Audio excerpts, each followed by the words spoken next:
Have you ever felt like giving up before? Ever felt like you couldn't hold on to God at all? If so, then this video is for you.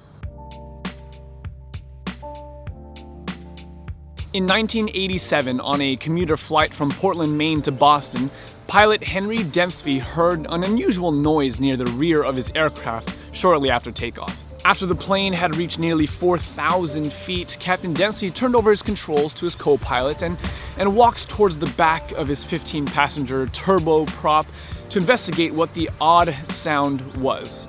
When he had reached the tail section of his aircraft, the plane hit an air pocket which bounced Pilot Dempsey towards the back, where he eventually hit the rear door, and it was at this time that he discovered what the source of this mysterious sound was. Evidently, the rear door had been improperly latched prior to takeoff, and upon impact flew wide open, where Pilot Dempsey was immediately sucked out of the back of this tiny Beechcraft 99. His co-pilot heard the wind rushing through the cabin and saw the red blinking lights that indicated that a door was open on his aircraft, and he immediately knew what had happened. And so his co-pilot quickly radioed the nearest airport requesting an emergency landing. He had told them that his pilot had fallen out of the plane and requested that a search and rescue helicopter be dispatched over the area of the ocean of which they had been flying. But the story doesn't end there. After the plane landed, the ground crew was astonished to find that Dempsey miraculously was still alive and actually clinging to the outdoor stair railing of the aircraft. Somehow, when the stair doors opened and he was thrown from the plane, Pilot Dempsey instinctively grabbed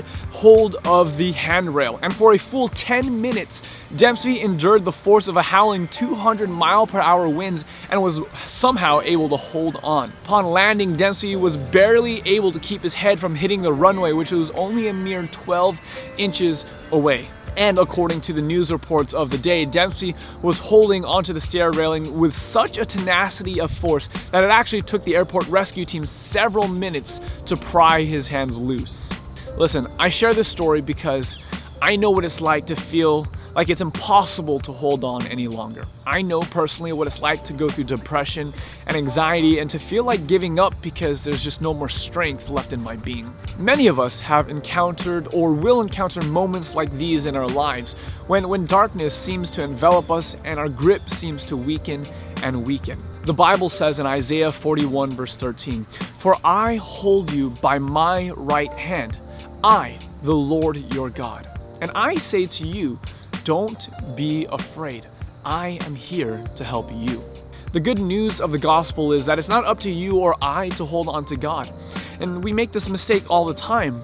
We somehow believe that God is indifferent and that it's up to you or I to hold on to Him. Sometimes we really believe that if our faith wavers and our doubts overcome us, that if we lose our grip on God, then we will be lost. But the cross shows us that our entire paradigm of us holding on to God is completely backwards. You see, we actually aren't the ones holding on to God at all. The cross shows us that it is God reaching down to humanity, and He is the one holding on to us. So if you're struggling with holding on, I just want to invite you to allow God to open up your eyes, to realize that it is He who holds on to you.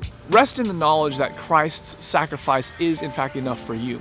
Rest in God's grace and allow that to transform the way that you live your life.